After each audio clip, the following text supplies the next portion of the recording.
Hi, ladies, gentlemen, boys and girls, hopefully over the age of 18. Welcome to another great show for guys. Roundtable show with me, Joe Theo, AG Nitro, Darth Pat, and Coach Jeremy. So Yay! Pat, real quick, I have a question for you. I forgot to ask you this the other week, since we've been gone for so long. Did you create your lightsaber yet? What kind of style did you pick? Are you going like Kylo Ren-ish, or are you going old school? Good job. I was trying to remain straight-faced and, That's just, you already made him laugh, Theo. Good job. Non-plus. As a matter of fact, I went down to Florida, and I was going there with the full intention, since Disney World reopened this past week, of going to the lightsaber building emporium, whatever it's called down there. But I must have made a wrong turn. And suddenly I found myself somewhere near the WWE Performance Center. And they were filming eye for an eye, man. And you're able to say I didn't get out completely unscathed. And for those of you listening, we just got a close-up of Pat's disgusting eyeball because I believe he had some surgery. That's a lie and lie. You did not see my eyeball because you can't see on my eyeball, you stupid bastard. It's on my fucking head. God, you don't even know body parts, man. But anyway, okay. Yes, I had my eyelid surgically sliced open this past week to hopefully correct something that is, honest to God, apparently, called floppy eyelid syndrome. Apparently, that's the actual technical term. When I was seeing my primary doctor about it, he even confirmed that, yes, that's the proper term for it. But yeah, so I had an interesting week in that I had, minor surgery performed on my eyelid. And now it's still healing. Let's see if it corrects the problem. God, I hope so. I'd really like to be able to go back to wearing contact lenses. I kind of like the original. Floppy cock syndrome.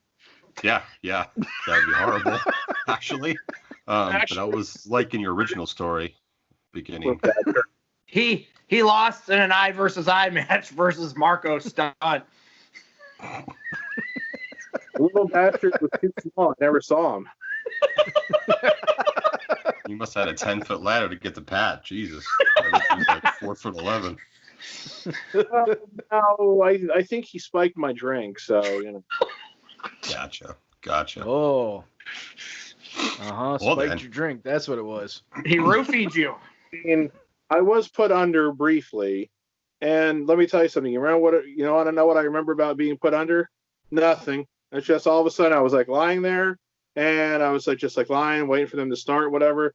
And then the next thing I knew, I was awake, and they were asking me to like kind of, slightly shift my body, and I could feel them like sewing it back up. So I was like, oh, they've already done everything.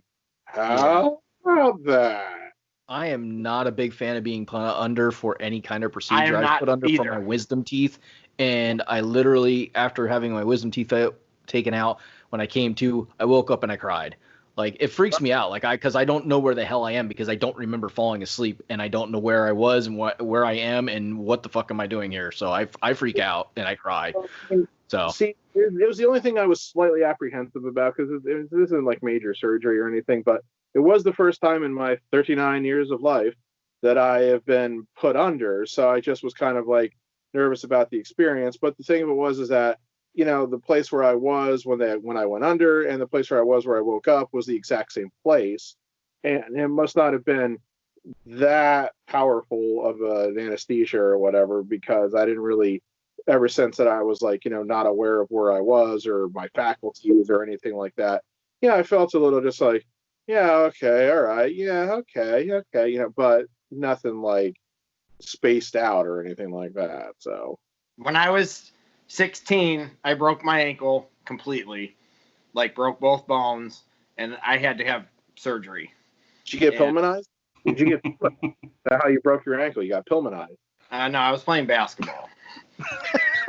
So Jeremy's not anywhere near as much of a control freak as me. So I don't like being put to sleep either because I don't like not knowing what's going on. So the first time they did it, I was very like, I didn't want them to do it. So then a year later, I had to go back and have the pins like taken out of my ankle, and I was very antsy.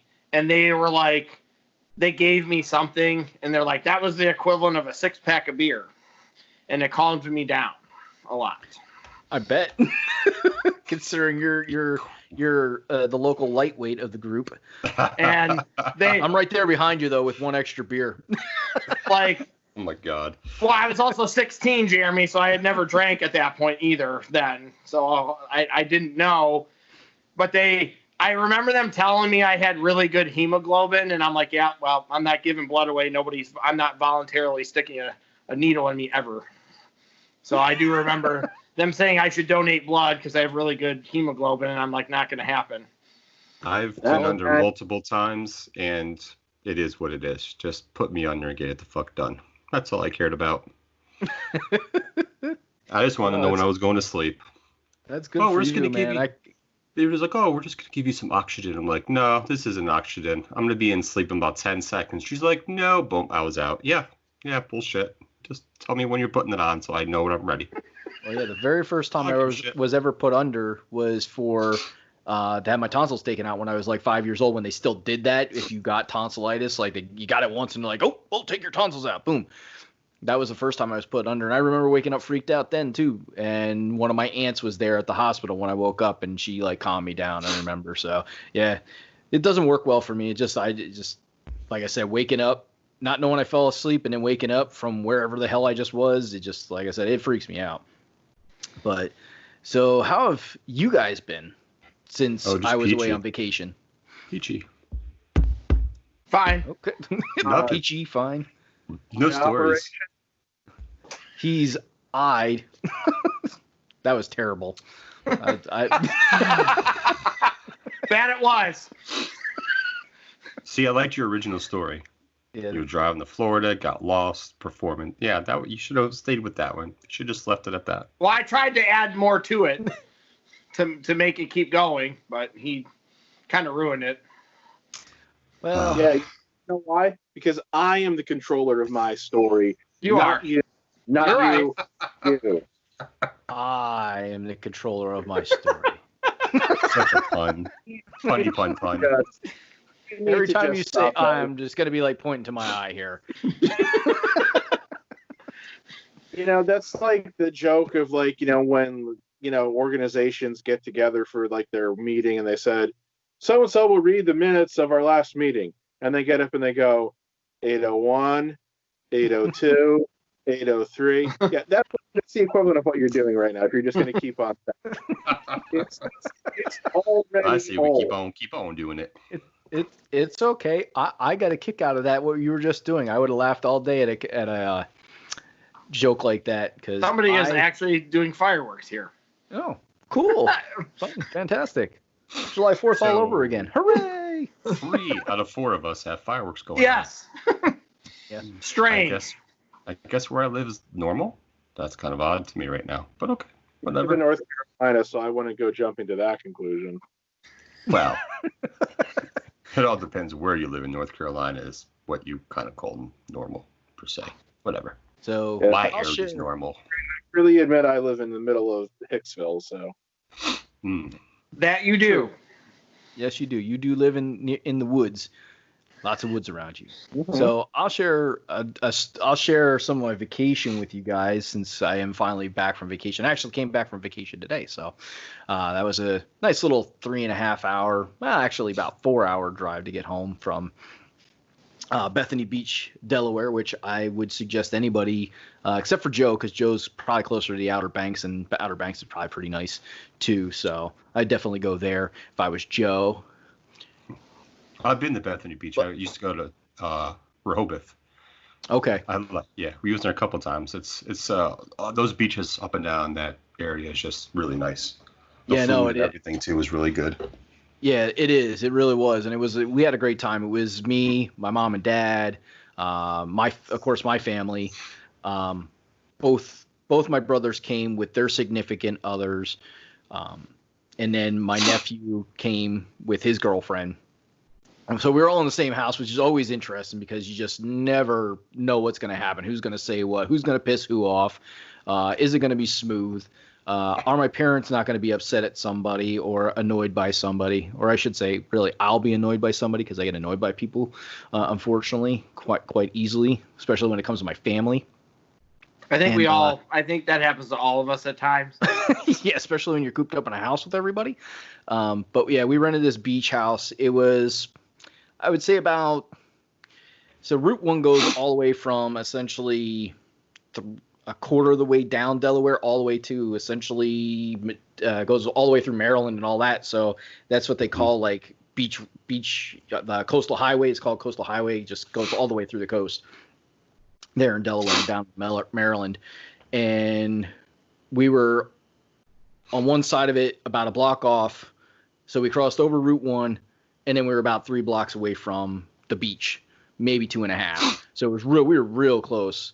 And of course, my mom, being the investigator that she was, she's like, "Oh, I found out this house, they bought it for $900,000. Now it's worth $1.2 million."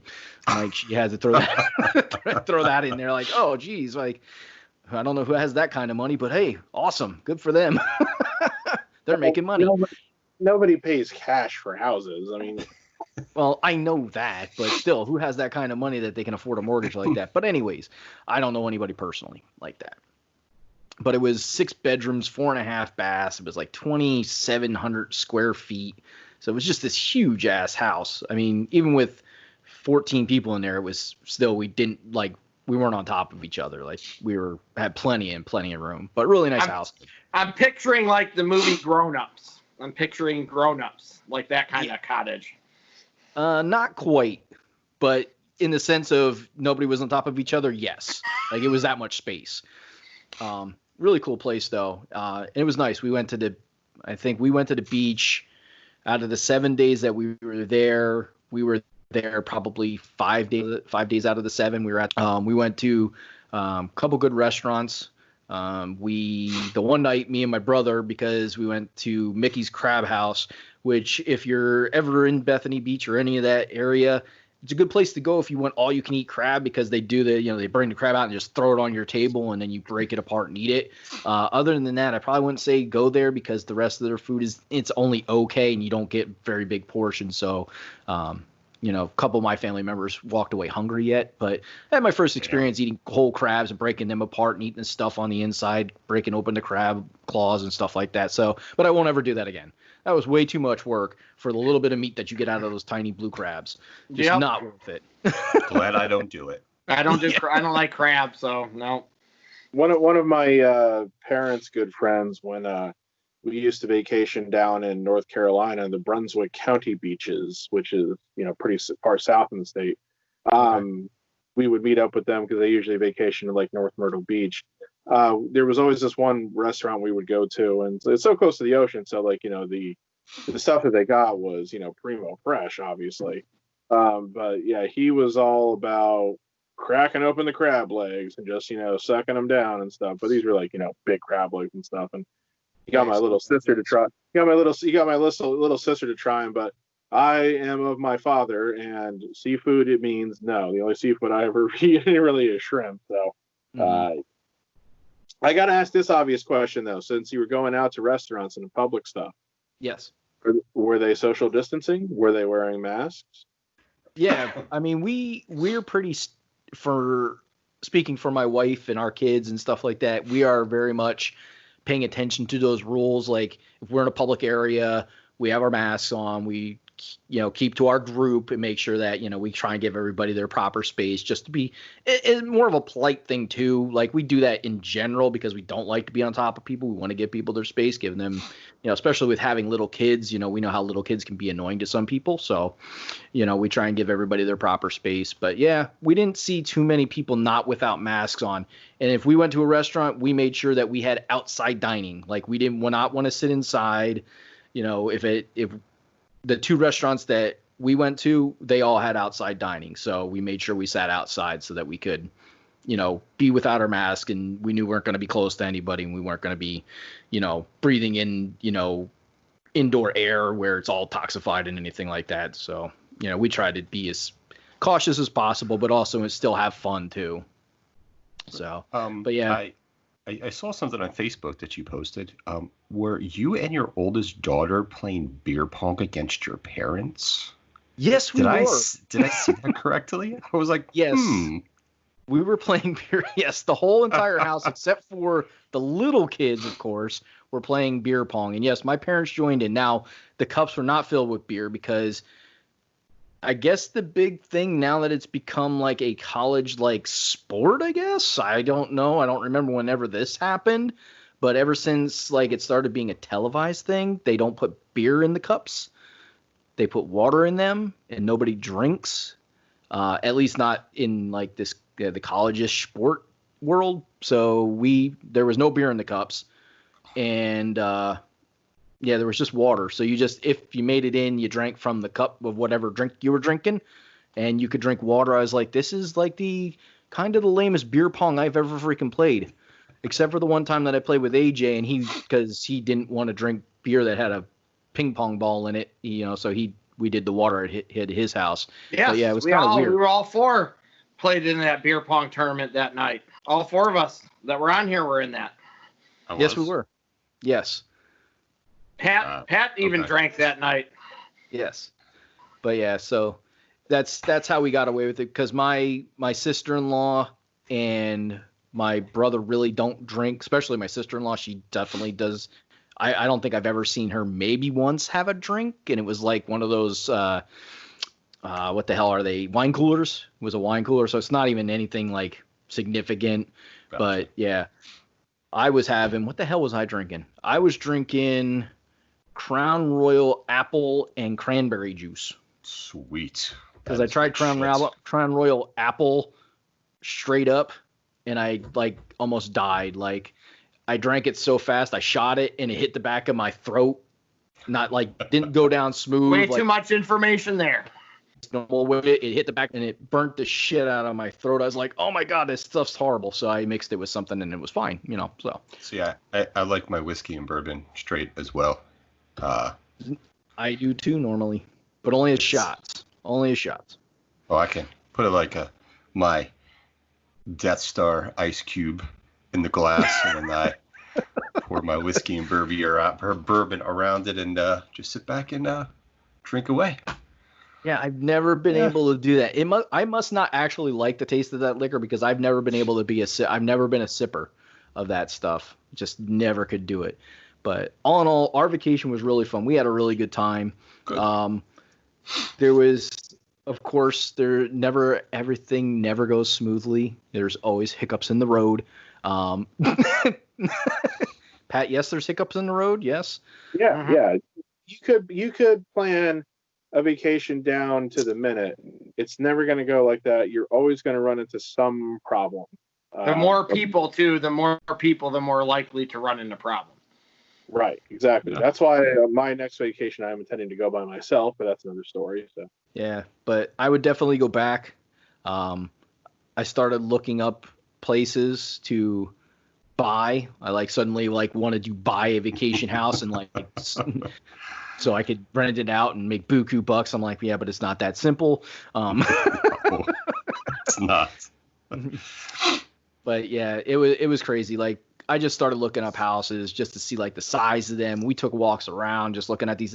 These houses are immaculate. Like they're ridiculously huge, and they're the price of them. Most of them are at least $1 million. So there was one I was looking at today. It was right on the beach, right off of Bethany Beach. It was eight bedrooms, 8 bathrooms, 7,000 square feet. That place was $5.5 million. Damn. I was like, holy baloney.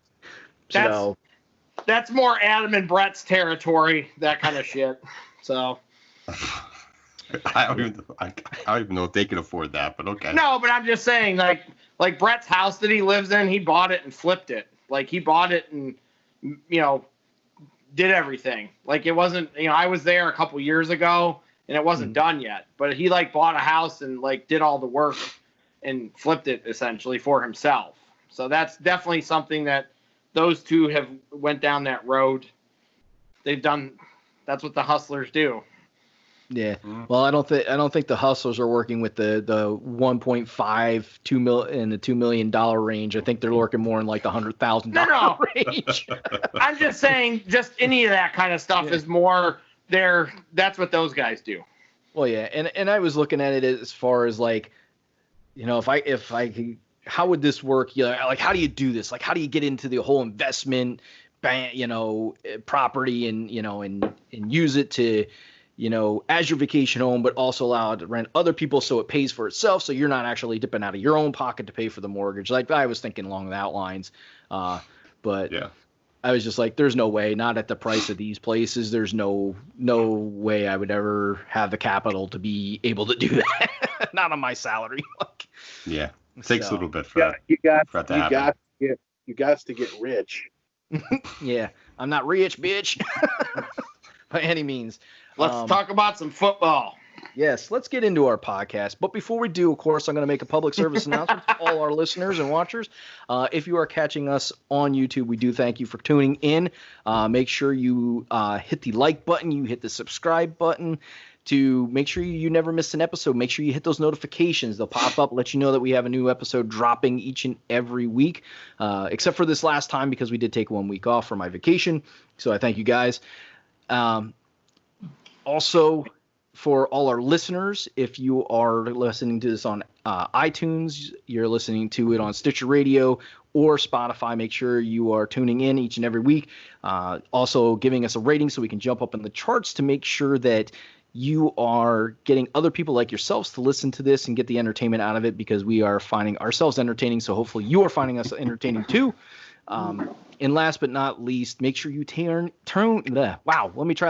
sure you tune in to the entire show all the way to the end so you can catch the Mount Rushmore of this week, which is going to be football based because that is our main topic. We are talking football. And we're going to talk about a couple particular topics. Get started here. We're going to talk about Pat Mahomes and his crazy contract. We're going to talk about the Redskins because some news just hit about the Redskins. We're going to talk about some of the greatest players that we've seen play the game of football in our lifetime.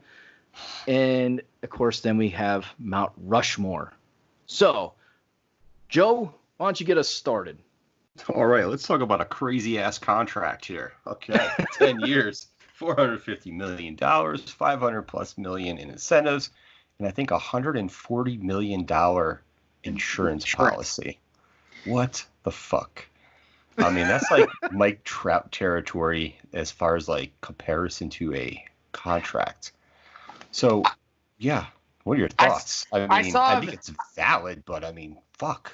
I saw a video of him throwing like a behind the back pass to somebody, and somebody like commented and they said, for the $500 million, he better be able to shoot the ball out of his ass. I don't know if I want to catch that ball, though. If he shoots it out of his ass, I don't know if I want to catch that. That's kind of nasty. It was just funny because I watched him, and it was a good throw, too. But I was just like, I thought that comment was funny. What was that, Pat? They wear gloves. They'll get over it. I got shit on my gloves. There's shit on my gloves. Just take it off, put another pair on. I mean, they better keep the nucleus around him. You're paying that guy that much. He better win championships, plural, with an S on the end. Oh, yeah, for sure. I mean, they signed their one defensive guy in the last couple of days too. So I got him locked up, and they signed one of their defensive guys last year. So I mean, they're good in that area, but he's good. He's really good, and they play in Denver's division, so it's hard for me with them. But I like him. I think he's likable. No, he is. I just think it's, like what, $45 million a season. You better hope you are able to pick up guys that are willing to not get paid top dollar to be on that team as far as running backs and wide receivers and your O-line, because otherwise he's going to struggle for a couple of years if they can't figure that shit out. That's the biggest worry about with the contracts going so high all the time. Well, yeah, and that's the thing, especially with football, because football has that salary cap, and you can't go over it. Like, it's not like in baseball where you have a luxury tax. If you go over the salary cap, you pay a luxury tax. There is no going over the salary cap in football. It is what it is. Like, you can't go over it. So either guys take a pay cut and just say, oh, fuck it, I'll deal with it, or you're not signing that player. Like, they're gone. Like, that's all there is to it. Or it's like we try to get somebody to restructure their contract and all that other hunky-dory bullshit. So we'll see how it plays out for them.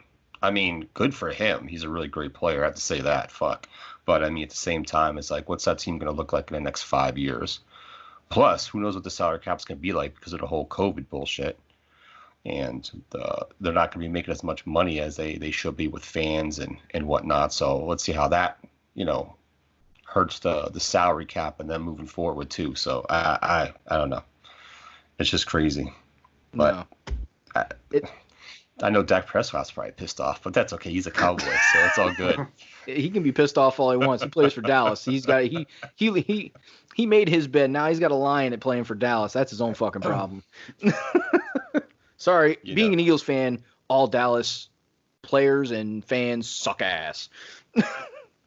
He was drafted by Dallas. He didn't have a choice of where he plays. He kind of does now. He didn't have to take the franchise tag. Not taking the franchise tag gives him a better chance of not playing for the Cowboys. Right. Yeah, go somewhere else. Yeah, exactly. You're talking about he made his bed to play with the Cowboys. So, like, no, he didn't. He was drafted by them. He had no choice. Now he might have. I understand that. I'm saying what you're saying is wrong and stupid. Here we go. For his rookie contract, I agree with you, but he didn't have to take the franchise tag. They put that out there. He didn't have to opt into the franchise tag. He didn't have a choice if he was going to get franchised. I agree. That's the team deciding it. But he was. Okay, we're gonna disagree for the sake of disagreeing here. No, because there's no agree to disagree here. He's drafted by the team, therefore the team owns his rights, so he becomes a free agent. The team puts the franchise tag on him. He again has no say in that. He cannot control that. Now, once they franchised him, he's got two choices. He plays the next year on the franchise tag for whatever amount of money that ends up being, or they work out a long-term contract.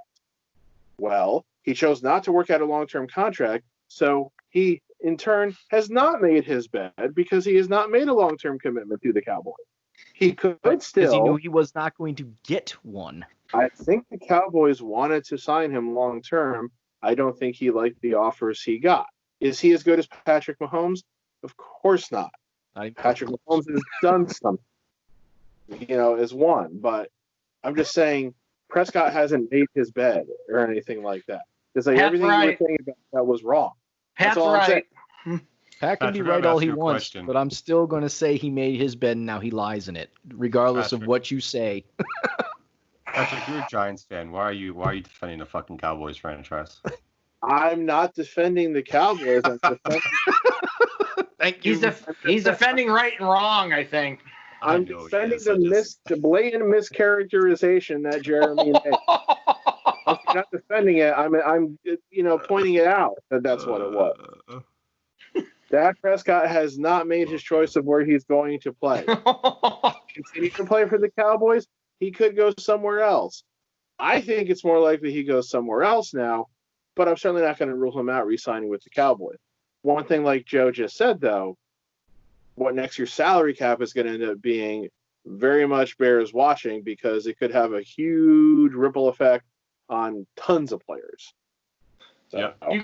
You guys all care about the Redskins more than I do too. I don't really Who's care. The Redskins? Whatever they're going to be. The Washington racial slurs. We'll talk about that in a moment. We're still talking about Pat Mahomes' retarded contract. No offense to anybody that gets offended by the word retarded. I don't mean in that connotation. Don't do that again. I didn't look at all the details of Mahomes' contract, but the thing that I do know about any NFL contract, whenever they announce that it's for X years and Y dollars, that dollar amount that they announce is always like the maximum. Like if he hits like every single performance bonus and every single roster bonus. So you guys saying like $500 million? I doubt he actually makes $500 million. And how long is the contract? 10 years? 12 years? 10. So it's 10 for 450, and the incentives and all the extra stuff can make it over 500. Okay, but that 450, that's not 450 million guaranteed. I don't remember what the guaranteed amount was actually. I'm just going to guess it's not 450 million guaranteed, and I know he's still pretty young, but I just got a feeling that he's not still there in 10 years. Just law of averages of something happening, either an injury or ineffectiveness or cap constraints, like you guys mentioned. Something I think will end up happening that prevents Mahomes from being there the whole contract extension. I mean, you could be seeing the next, Brady Belichick with Mahomes and Reed. Yeah. How old is Reed now? Shit, I had to look. I mean, when he was with the Eagles, he was fairly young. I don't want to say young, but he was fairly young for a coach, I believe, when he started with the Eagles. So I don't think it's really all that. Andy Reid is actually only 62. So as long as I can see that. As long as his health stays, but so he has had some health issues in the past, so who knows? Right. So the breakdown of Mahomes' contract. Okay. So his first year, the 2020 year, he's going to get $10.8 million. His base salary is $825,000. 2021, it's $22.8 million. Roster bonus is $21.7 million, and a workout bonus of $100,000.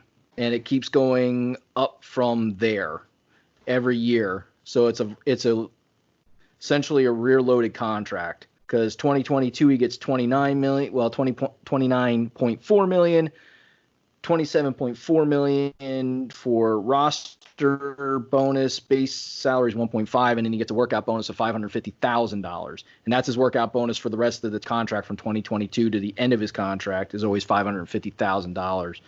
But his annual salary as well as his roster bonus goes up each year from that until it gets it's middle loaded. It's a middle loaded contract, because then it starts to go back down in 2028. It starts going back down for the roster bonus. So he's getting a buttload of money. He's getting stupid money for playing a sport. And no offense to him, like we said, I agree. I'm in total agreement with you guys. He is an amazing player. When I look at their season last year, them winning the Super Bowl, yes, Andy Reid is a very good coach. Won't take that away from him. But Pat Mahomes is the reason they won that Super Bowl. It was not what Andy Reid did as a coach, except for the fact that he's very encouraging of Pat Mahomes. He's very much knows what Pat Mahomes can do. But Pat Mahomes won that Super Bowl. If they don't have Pat Mahomes as the quarterback, they're probably not going to the Super Bowl. And two, they definitely do not win that Super Bowl by any means. That's generally the way it is. I mean, this is a quarterback league now. I mean, even if you go back through history, we've had 50, however many, I lost count, Super Bowls now, 54. You look at the quarterbacks that won Super Bowls. It's a bunch of all-time greats, and it's some of that's because they won Super Bowls, but some of that's simply because they were the best at their position. For like the time in which they played and everything. So, I mean, that's obviously it. I mean, you're not gonna win without having a great quarterback. I mean, the days, I think, except for Trent Dilfer. Well, that's exactly what I was going to say. Well, he wasn't great, but he was an average good enough quarterback to win one. But I mean, the Ravens, that Ravens team that Trent Dilfer won for, they had a pretty historic defense. But like the days, I think, of guys like Trent Dilfer and Brad Johnson, who are capable but somewhat journeyman quarterbacks winning Super Bowls, is probably not really going to happen anymore. I think you have to have one or two things. You either have to have like an absolute stud superstar, or you have somebody who gets hot at the right time. And we saw that just a couple of years ago with Nick Foles. So, that's happened before too. It happened with with Jeff Hostetler with the Giants back in 1990. So, but yeah, you look at the guys who won the Super Bowl most recently at quarterback. It's been Mahomes, and it's been Tom Brady and Russell Wilson and Peyton Manning and stuff like that. So that's really what you're seeing still. It is still very much a quarterback league. So we'll see. We'll see how many more titles Mahomes can add. I mean, if he doesn't. Obviously, the big thing, of course, is going to be is that if the Chiefs don't win another Super Bowl with him at quarterback, then obviously, no matter how long he plays, no matter how much money he gets paid, you're going to say the contract extension wasn't worth it. So. Well, absolutely, yeah. And I mean, like we were saying, Pat, the 49ers, they had a stud. Their defense was packed with really great defensive players, especially their front four. But Jimmy Garoppolo, no offense to him, is not a stud quarterback. He's good. Jury's still out a little bit, I think. Is he in like the top echelon right now? Probably not, but that's a little bit more of a fluid situation because you got a bunch of quarterbacks who have been at that level who are coming to the end of their careers now, whether it's Brady or Brees or Rivers or Roethlisberger, and now Eli's retired. Guys like Matt Ryan and Matthew Stafford are getting a little older now too. So Garoppolo could still work his way into that discussion. But yeah, I mean, like Patrick Mahomes, Jimmy Garoppolo right now, who you're going to take? Everybody's taking Patrick Mahomes, obviously. Yeah, Jimmy Garoppolo, he's got the tools. He just hasn't been refined, and he doesn't have the refinement yet to, say he's a stud quarterback yet. Where he's Patrick Mahomes, you can position. Yeah, where you can say Pat Mahomes, we know what he's capable of. We've seen it, and that's why he got that redunculous contract that he got. Now let's see if he can live up even to that hype now, the pressure. Because along with that big-ass contract, there's a lot of pressure for that level, at that consistent level for that money. That's some added stress and pressure that a lot of people don't realize when you're talking about these big money contracts. It's now you got to maintain that level. Like, you can't slack off. There is no slacking, because every time you slack off, the first thing that's going to come out of sports analysts, people, the everyday fan is like, why'd they pay him so much money? Why'd they pay him so much money? He's not worth the money. He's not doing what he should be doing. Well, you perform under those pressures and that stress. Let's see how you do. So yeah. So the other thing, we'll see. Mahomes' contract, he was guaranteed $63 million at the time of the signing, but he can get up to $141 million guaranteed. The majority of his contract is roster bonuses. So his base salary doesn't go over $10 million until 2027. So in his contract, I think, starts hitting the guaranteed part after 2022, from what I'm reading. But his roster bonus is insane. Like, 2021, he's making, his base salary is $990,000, but his roster bonus is $21.7 million, and like every year that keeps going up. It's just, that's where the majority of his money's coming from. And that's all for salary cap purposes. So they take those roster bonus numbers and they're able to spread it out over the length of the contract or whatever, and so that's to try to make I guess, I don't know if it's the right word, but minimize the yearly cap hit as much as they can. So that's why he's got that low base salary and then the ridiculous bonus numbers. So that's just the cap management aspect of it. Yeah. That just tells you how smart the people writing these contracts are to be able to work the numbers, and then they rework the numbers during when they need more money for cap space. They'll rework contract and stuff like that to make it feasible. And as far as everyone has like a team of people who are dedicated to working specifically on the salary cap, to do like projections and calculations to make sure that they're staying under, but then also to be doing like, short and long-term planning and everything. Like every team has to have a staff to do that. Otherwise they'll fail. So here's this next couple years, this cap hit. So 2020 is 5.3 million. 2021 is only 24. 2022, 31. And then it goes up to 42, down to 39, 41, 41. 2027 is as high as the salary cap hit is $59.95 million. And then 44, 44, 50, and 52. That's an insane number that you just said there, that 1 year. I think Kansas City's better. You're going to have to hope that the cap goes up like big time by then, but you could, depending upon how the next few years go, and hopefully that everything gets back to normal. But that also sounds like the prime renegotiation. Yeah, it's a good possibility.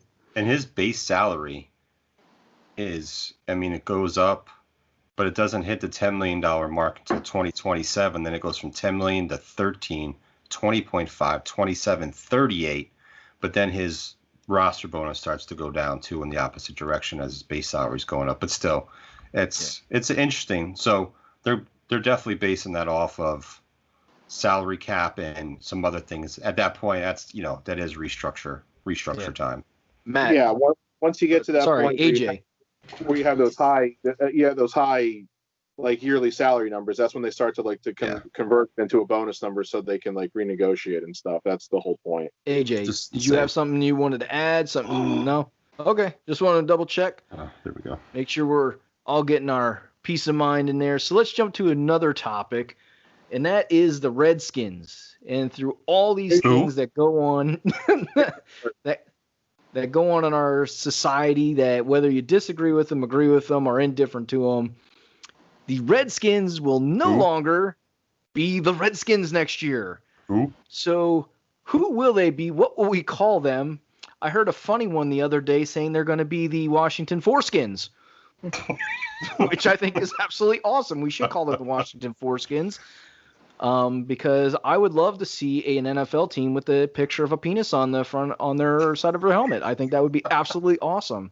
I've always called them the Deadskins. That's what I've always called them. Oh, that would be an interesting helmet logo too. You could have like a corpse on the side of the helmet that's like decomposing, like just skin dripping off. Some Halloween shit. There we go. That's how I've always referred to them. I personally think any of the teams in Washington, D.C. should not call themselves Washington to begin with. They should just call themselves D.C. And go with that. I don't think there's anything wrong with that either, because I don't know. Washington, D.C., Washington State. Washington State doesn't really use the term Washington, but this is so stupid, but there's kids that are young that think the Washington Capitals are not in Washington, D.C., that they're actually in the state of Washington, the West Coast. I was like, fantastic. You confuse young souls, you guys are, but that's okay.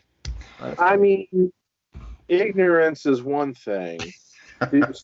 Stupidity is another. So which line are they falling on there? They're LeBron fans, so you really want me to? So it's both. Yes, pretty much. I agree with you on that, Joe. If they called them the DC Capitals or the DC Wizards, I think that would be fine. I think it's a better route to go. Yeah. The XFL had the DC team. I thought that was cool that they used DC instead of Washington. Different twist on it. I think it works better. The MLS team's DC United. Yeah. Yep. So that works. And a lot of the I know we're talking about the NFL, but a lot of the throwback, a lot of the city version stuff that they've done for the Wizards has been DC. DC. Yeah. It doesn't say Washington. Most of it says DC on it. And I actually think it looks cooler that way. I think they sold a lot of those jerseys, throwback, those crazy city edition jerseys too, with the DC fans really like that. That's really something I would think about. It's actually a good idea, Joe. I never actually thought about it that way, and I actually completely agree with you on that. Once they started talking about the Redskins changing their name, I was just kind of like, why the fuck would you even keep Washington? Just kind of like just change it to DC. Do something different. Get all the sports teams to change. You could change you got to alter your logo a little bit, but your sales aren't. You're not going to lose sales off of that. People will still buy the shit. Well, it's because Washington has kind of a regal connotation to it, because it is our capital. It is the father of the country, and all that stuff. So it's also probably one of those things that a lot of people just have ingrained like that. People who are, frankly not stupid, they hear Washington, that's the kind of stuff that they think of. So it may not be a bad idea. I just don't see anybody doing it. Unless, of course, you tell somebody that, hey, I lived in Washington, they go, the capital or the state? The state, because there is no state called Washington. The capital is D.C. It's the District of Columbia. It's called Washington, D.C., though. I understand that. Well, but who the hell refers to as living in the capital as Washington? Sit back and listen to this. If somebody would say to me, I lived in Washington, I would ask D.C. or the state. This is Darth, Pat, and Jeremy Day. So here's the thing, Pat. If I lived in Washington, D.C., I would not say I lived in Washington and then meant the capital. I would say I lived in D.C., or I'd say I lived in Washington, D.C. Okay. You're not everybody. Yeah, I'm sorry. I use logical sense when I think about where I lived. No, I'm not saying it's not illogical. Oh, my Lord. I'm just saying that not everybody is going to think like you and talk like you. Not everybody is going to specify it. Some people just don't. That's all there is to it. I'm just saying that not everybody you're going to meet is going to be necessarily be specific right out of the box. Some people like to be vague for whatever fucking reason. Did not see this one coming, Joe. No, I actually agree with you on this, that if somebody's going to say that they should be specific. They should say, I live in Washington, D.C., or I live in D.C., or whatever. Is there anything else we can possibly throw out that these two can banter about tonight? Please. So all our listeners out there, I'd like you to drop a comment and tell us what you think. Should people be specific about I live in D.C. and say Washington, D.C. or D.C., or should you just say I lived in Washington and people should know you mean the state of Washington? No, I didn't say people should know based upon what you're saying either. That's also not what I said. Oh, my Lord. I do agree with you. Whoever's out there watching this, listening to this, let's hear from you. What should somebody say if there's somebody who lives in Washington, D.C.? I love it because Pat was agreeing with me, but we were still arguing about it. Yeah, this is Jeremy and Pat argue day. There isn't an argument to be had. We already had one, so maybe we'll get a third. So, what do we think possible names? Honestly, let's get back to football here. Well, what do we think? I don't know about possible names for the Washington Redskins. Honestly, new name. Well, here's the thing. Did you not see that story about this guy who supposedly trademarked a whole bunch of names? No, I didn't see that. Not seriously. There's a guy who apparently had the money, and power to him. And he went on like a trademark spree, and he trademarked like every single credible name that's been mentioned as a possibility for a new nickname. So whether it was like Warriors or Red Tails or Red Wolves or a few others that I've heard, this guy supposedly went and trademarked all of these names, meaning that for the team to use them, they would basically have to buy the trademark from this guy. Or pay him a lump sum every time for every piece of merchandise. Pay like a rights type of thing, which is awesome. That's awesome. Let's see where that goes. I mean, because this is basically like the ultimate in trolling. Yeah, that pretty much is the ultimate troll right there. Yeah, see, now, as far as what I think the name should be, I'll be honest with you. I don't know. I really don't know. Because the whole thing is that coming up with a sports nickname is not the easiest thing in the world. There's this one baseball simulation game that I play where I created a custom league. And I went through and created 16 custom teams. And the hardest thing I had was after I picked the cities was, all right, what should their name be? And I'm like, So it's not as easy as it looks. Now, my fear, if you want to call it that, is that they pick the Warriors, because if they pick the Warriors, there's a high chance that they wouldn't necessarily change the logos and the imagery and everything like that. And all of that stuff, it really was just as bad as the racial slur that their nickname was. So I really hope that they're smart enough to not pick the Warriors. I mean, Red Tails is kind of cool because it has a reference then to the Tuskegee Airmen pilots who flew back in World War II and everything. But Red Tails seems like a kind of a inelegant name for a sports team in my view. So doesn't sound like a football team to me. It doesn't, and it's also, when you come right down to it, then it's also maybe because it refers to air pilots and everything, fighter pilots. It's a little too close then to jets in a lot of ways, just in terms of like coming up with like logos and imagery and stuff like that. So I don't know if that one really works, though. It'd be kind of cool to do such a tribute. I don't know. So, and could they really use the Warriors? Because I mean, you have the Golden State Warriors. Could you use that and not have to pay them rights for the use of the Warriors name? Yes, because there's two teams in different sports that use the Giants, the Cardinals, the Rangers. That's true. There is. I didn't think about that.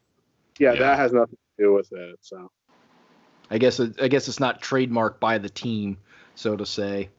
And like, you can't trademark the individual like nickname. You can trademark the term New York Rangers and Texas Rangers, or New York Giants and San Francisco Giants, but you can't trademark Rangers or Giants, Right. So Warriors, like, and the Golden State Warriors, their logo has nothing to do with any of that. Like, it's always kind of been the bridge, and it's always kind of been like, it has nothing to do with any of that kind of racial stuff. Like their logo and stuff has never had anything really to do with that. Was it that way though before they became the Golden State Warriors? Because they moved from another city, right? They were in San Francisco. Well, that's basically where they still are. Yeah, I don't know anything about their history as far as what they were before. I know Philadelphia, they changed their logos. But didn't they change the logo in the 70s? Since I've been alive, their logo has always been like very like the bridge, and even when like Weber and those guys were there, it was not anything tied to that really at all. I thought it was the 70s they changed it. No, yeah, here we go. I love this site. It's called sportslogos.net, where they have like logos for all the major sports teams throughout history and everything.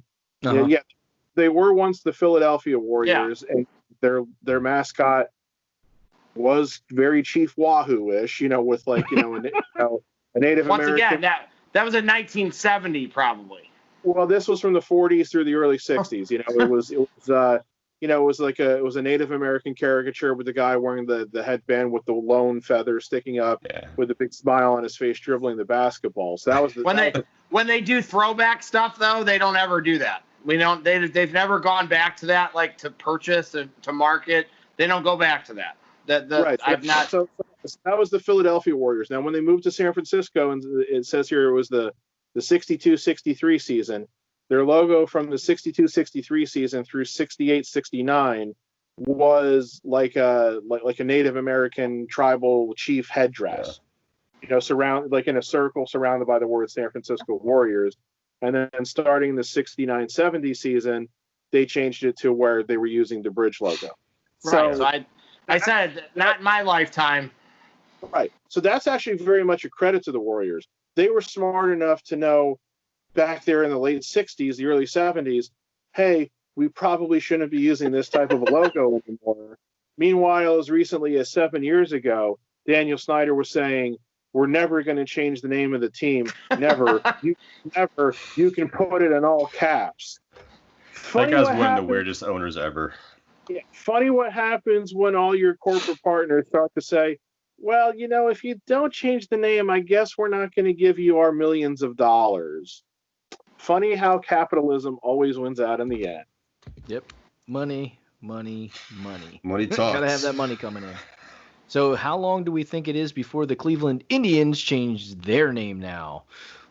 Definitely not this year, but it wouldn't surprise me if maybe they did something this offseason. I mean, again, they've de-emphasized Chief Wahoo, and they've basically discontinued Chief Wahoo in the last couple of years. But when you've even got your team's current field manager saying, yeah, it's probably time for this name to be changed, and he is a guy who does have a certain amount of influence and everything. Mm-hmm. It wouldn't surprise me if maybe there's a change before next season. They can just be the Cleveland shitheads and everything will be fine. giant turd on the side of their helmet as a logo. Cleveland Chokers, you know. You'd have too much problems with the FCC saying shitheads on every broadcast.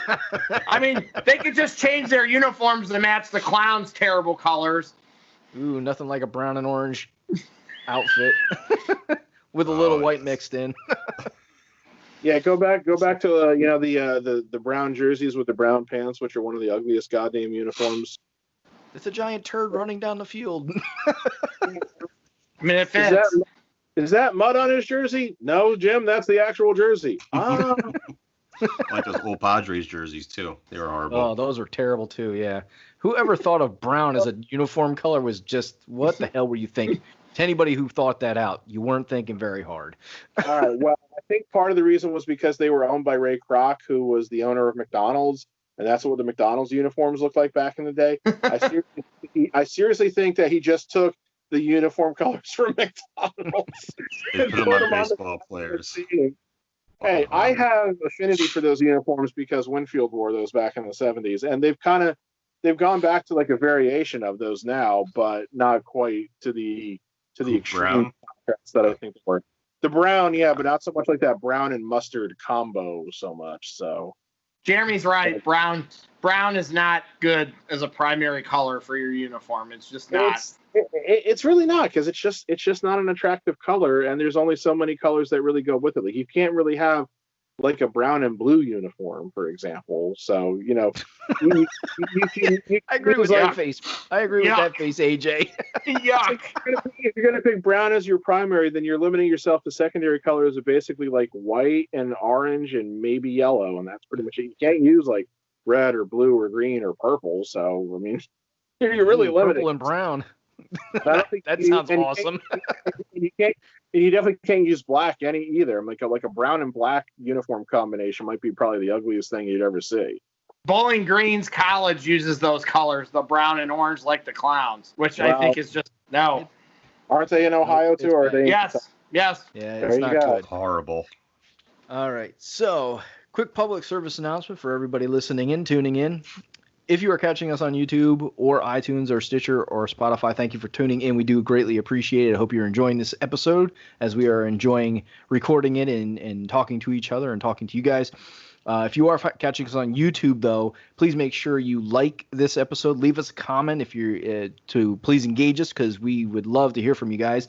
Make sure you're subscribing to the channel and hitting that notification button so you never miss an episode. If you're catching us on iTunes, Spotify, or Stitcher, make sure you're leaving us a rating so we can jump up the charts so that people like yourself can catch us and hear us just like you are and get entertained as we are hopefully entertaining you. That's what we're trying to do, because we're entertaining ourselves, so hopefully that entertains you. So thanks for watching, and make sure and make sure you tune in to the end and catch the Mount Rushmore based on today's topic of football. But you got to stay tuned to the end, because you won't know who it is unless you do. All right, so let's move on. Are we ready? Wait a minute. Are we ready for some more entertainment? I feel like it might be stumper question time for Jeremy. So Pat. This just can't be for me, though. $20. Which way are you going? Over, under? Oh, jeez. I have said this often. Look. You guys all suck. Look. I have an opinion. That opinion has been said in other channels, and my whole thing is I'm more than willing to argue with Jeremy if I feel like there's something worth arguing about. I am not looking to embarrass him for the sake of embarrassing him. No, that's AJ. Yeah. AJ's a jackass. I hope you know the answer. I just don't know if you're going to. I'm trying to come up with something that's a trivia question for you. So I'm just going to sit here and watch this unfold. So right now, everybody listening and watching probably thinks I have the intelligence of like an IQ of like 92. You said on another podcast that you're not good at trivia. So it's not like we said this to you about you. You said it about yourself. We'll just see So what now happens. so we came up with a trivia question just for Jeremy because he's dumb. Hey, like AJ just said, you made your bed, now lay in it. My bed's right next to me. I'll go lay in it right now. All right, so here is the question for Jeremy. All right, real quick, the stumper. The stumper question.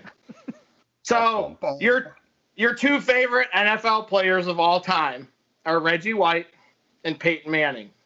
True. What colleges did they attend? Oh, come on. Now this is a little too easy because they both went to Tennessee. All right, good. Volunteers. That was a little too easy. It was kind of a trick question though, because you knew that they both went. Reggie White went to the I'm gonna forget the name of it. I know what it is, and I can't think of the initials of it because it wasn't the NFL. He did not go to the NFL right away. He went to what the hell was the name of the league that Donald Trump blew up? The USA, the US, USFL. Yeah, USFL. Yes, the USFL. Good job, and Jeremy. After that imploded, then he went to the Eagles for his rookie season in the NFL. Good job, Jeremy. Yeah. So you got it right. I wasn't trying to embarrass you. I was hoping you knew the answer. Now, Jeremy, full disclosure, I will freely admit this now. I was wondering if you would get this, and here's why. Uh-oh. He was. Here's argument number 3. Reggie White, his last season at Tennessee was what? 1982, 1983. So I just thought it might have been one of those possibilities where it's one of those things where it just kind of slips your mind, and you don't really realize or remember. Oh yeah, he went to Tennessee. I mean, because I don't know. I mean, obviously I know you like Reggie White, but I don't know if you like obsess over. You try to memorize every detail. So I was just saying to myself, well, shit, I guess there's a possibility it might just slip his mind at the moment. So, Jeremy, full disclosure, he was the one of the three of us that didn't think you were going to get it. I was on the fence. To be honest. I was like, I don't know. He post should, on the fence but, for you there. I don't know. He played in the USFL, and he played for the team in the USFL that arguably had the best name, the Memphis Showboats. That I didn't Jeremy, remember. I couldn't remember which USFL he played. Good job, Jeremy. I told you I made something that I was hoping you would know the answer. So you got a trivia question right. Yeah, yes. Yeah. Like you said, the USFL had such a short shelf life, and it was thanks to Donald Trump mostly because they let him into the league as an owner, and then he decided, oh, why are we playing in the spring? We should be directly challenging the NFL. And as soon as they did that, the whole league went. Yeah, you can't compete against the NFL. It's like any secondary league should never try to compete against the primary league because there's a reason why there's the MLB, the NFL, the NHL, and the NBA. There's a reason why those exist and they're been around forever because you don't go against them because your league will fall apart. You always play on the off season when they're not playing because that's when people want to tune in and not miss that extra basketball that's going on or that extra football that they want to get to see. Absolutely. It's just idiotic. And also in the case of baseball, at the very least, they have that nice antitrust exemption. So there's basically no way that another, pro baseball league outside of various independent leagues could ever arise, so. All right. So I think it is time now we are done with the stumper question for just Jeremy. Do we have move on to week, or was that it? What's that? Did we have a regular stumper question, or was that it this week? That was it. No, that was it. That was it. So we're going to move on to greatest players and then move into Mount Rushmore. So, Darth Pat, name a player or two that you feel are like some of the greatest players that you've seen play. Well, I'm going to name a few who were basically the players that I most wished death upon. Oh my God, we're going that route with you. Ouch. Okay. He is Darth Pat, isn't he? Yeah. He's pulling that full-fledged shit out right now. Go ahead. First and foremost on that list, Emmitt Smith. The guy single-handedly killed the Giants for years. just all there was to it. I mean, the game that always stands out in my mind was the final game of the 1993 regular season where the NFC East title was on the line. And I don't remember exactly what he did, but Smith basically single-handedly beat the Giants that day. They just couldn't stop him. I think he had like 160, 180 rushing yards, something unreal. And that was a Giant defense that, while 93 was certainly not one of their all-time teams, I remember that they had a really good rushing defense that year, but they couldn't stop Emmitt Smith. So, I mean, I would agree with Emmitt Smith as a really, really good player that I've seen play in my lifetime. Really good, just crazy good. His legacy speaks for itself. I mean, all-time rushing leader, a record that will probably never be broken because of the way the league has shifted since his prime and everything. So, got to go with Emmitt. Next guy on my list is a guy who killed the Giants on more than one occasion, Joe Montana. Got to go Joe Montana. Satisfying as it was, the Giants actually beat the 49ers in the playoffs with Montana 3 separate times in 1985, 1986, and 1990, but he beat them in 1981 and in 1984, and it wasn't in the playoffs, but there was a game early in the 1988 season where the Giants were beating the 49ers, and he connected with Jerry Rice for a long touchdown pass, and the two Giants defenders, I think, basically ran into each other and let Rice break like an 80-yard touchdown, something like that. And the ironic part is, even though that was very early in the season, if the Giants had held on and won that game, they would have won the NFC East and been in the playoffs that year. The 49ers would have missed the playoffs entirely. And, of course, the 49ers did go on to win the Super Bowl that year. So, Montana was always clutch. He was that guy that you really, really hated because he won, because he was good, because he was pretty unflappable for most of the time. I mean, the funny thing is, I mentioned the times the Giants beat him in the playoffs. 2 of those times was when the Giants knocked him out of the game. And, they literally knocked him out. So, sometimes that's the only way you can beat him is by killing him, basically. So Montana will always stick in my mind as being one of those all-time greats. He was Brady. He was the Brady. He was like the before Brady. He was kind of. He was. And see, the other thing that I think, this doesn't really go to speak to Montana's qualities and how great he was, but he always seemed to be a bit of a whiner. And he was one of those guys who you could also tell definitely didn't like getting hit. I'm going to make mention of this when we get to our Mount Rushmore, but he did have a tendency to avoid hits if he could. Now, obviously, you can understand a quarterback wanting to avoid being hit. He had a tendency to just basically hit the turf before he even got touched in a lot of cases. So that's just another thing that made you kind of hate him. Trying to think of some more recent guys who I don't think maybe you guys are going to mention. Calvin Johnson. I really was disappointed when he decided to retire because he was just so incredibly fun to watch. And another guy I can think of who is still playing, is still going strong, is Larry Fitzgerald. Because to me, when I watch highlights of those guys, it's they're always just doing something that just really stands out as, making the game more entertaining to watch. And, just their skill and some of the catches that they can make are incredible. And then catches a couple defensive guys. It's going to say, Bruce Smith was always great to watch because, he was kind of unstoppable in a lot of ways. I dislike that guy with all my heart. And I'll tell you why when we get to Mount Rushmore. I have a feeling why, but okay. There was one guy I was going to say, but I just have too much personal animosity against the guy that I'm not going to mention him. If you guys bring him up, and then I'll chime in and say that's who I was thinking of, but I'll skip him for now. And, one of Matt's favorites, and this might be Matt's Mount Rushmore, so if it is, I apologize. But, Deion Sanders was such a game changer. To me, time, baby. I mean, the combination of the way he could cover, the way he could make the picks and, return him, and then also, of course, his kick returning ability. I still feel to this day that Deion single-handedly changed, basically, pushed 2 separate teams over the edge to win the Super Bowl. Like, I really felt like the 1994 49ers don't win the Super Bowl without Deion. And then when he went to the Cowboys the following year, I felt like the Cowboys weren't going to win unless they had added Deion. So he really had that much of an impact. And again, he's another guy I hated because I always hated his cockiness. I hated the fact that he wasn't that great of a baseball player for the Yankees.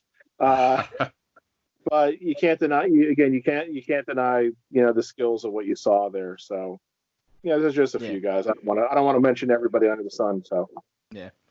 AJ, great players. No, go ahead. One of you guys. I'm hoping my microphone will come back on, and the battery died. So. All right. So we're having some technical difficulties on AJ's side. Theo, Joe. Yeah. AKA Theo, AKA Joe. Great players. Pat, why'd you bring up Emmitt Smith? I despise that man. I wonder why. I despise him for multiple reasons. Listen, I will say this. I don't have an issue with him breaking the record. I have an issue with him staying in the league longer than he should have to try to grow the record. You mean his years with the Arizona Cardinals? Yeah, those were shit years. That was horrible. Like, why the fuck were you even playing with the Cardinals? He just wanted to keep playing, to keep taking that record and make it, as big as he could, because he was horrible at that time. And it showed how much he was not that good at that point. There's other reasons why. I think Emmitt Smith is a great running back, but I think people give him too much credit because he was on a lot of good teams with a lot of good pieces around him, and he had a lot of offensive linemen who made Pro Bowls. So, okay, we'll go back to that one later. But, yeah, I get tired of hearing Cowboys fans tell me he's the greatest running back of all time, which is a load of shit. We can argue about that. I would not say that. I would never go he's the greatest of all time. He actually probably would only rank number 4 for greatest running backs for me, but that's because, and two of the guys I ranked ahead of him were guys who I didn't really see play. So he would be in my top 5, but he definitely wouldn't be in my top 3. He would probably be number 5 for me. I would put Barry Sanders ahead of him. Yeah, I would too, actually. Oh my God, yeah.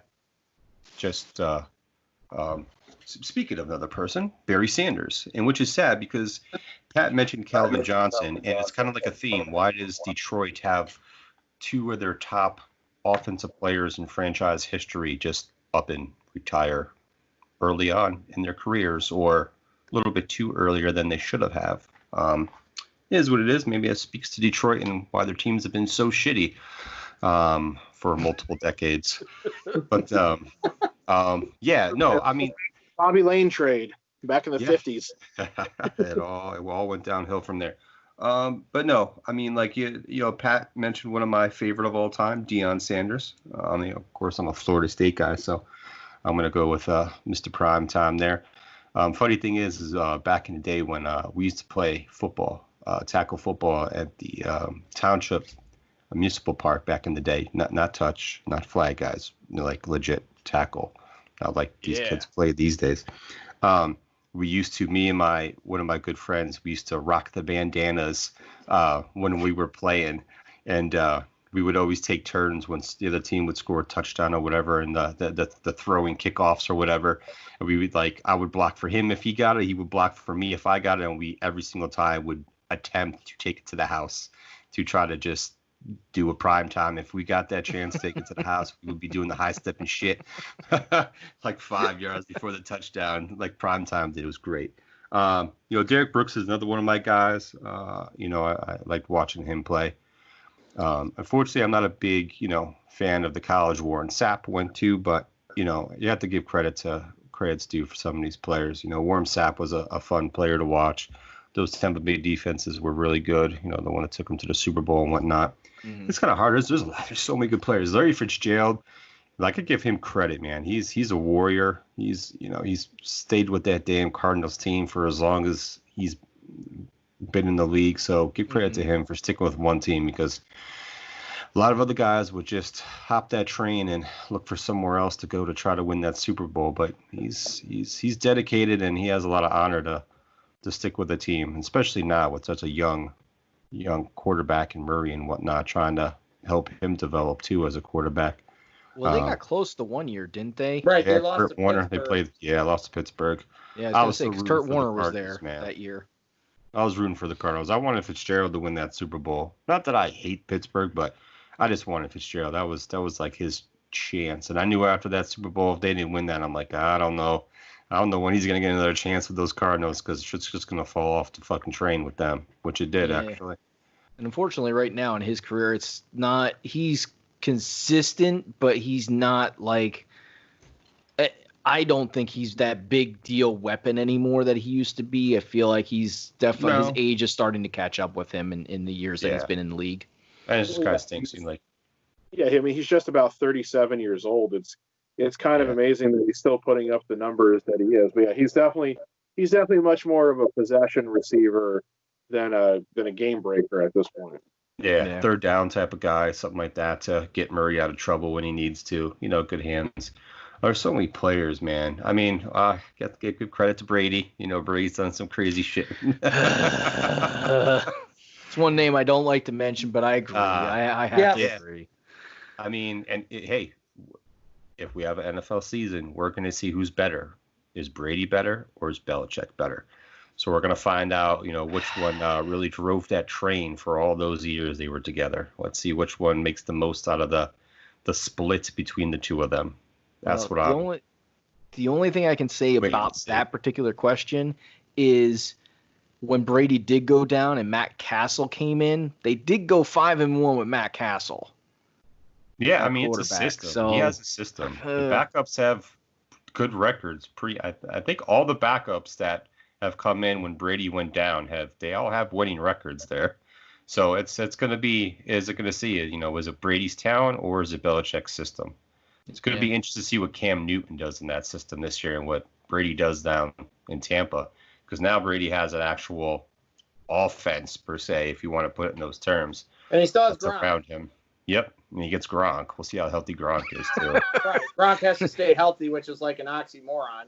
Yeah. I mean, he has Mike Evans. It's not you're rating multiple couple years. So. Well, Evans and Godwin might be the best 1-2 receiving duo in the NFL right now. So I'm sure he'll appreciate that. Yeah. Oh, yeah. Gronk from Penn State. Gronk will be healthy for about 3 games, and then he'll be gone for the rest of the season. They have 2 other young tight ends that are really good, too. So we'll see how that plays out for him. Yeah, I'm really not much out of Gronk, but who knows? Any more, Joe? No, I mean, it's kind of hard. There's so many to really go through, and we could be here for 5 hours going through players. I don't want to get too crazy. Yeah, we really could.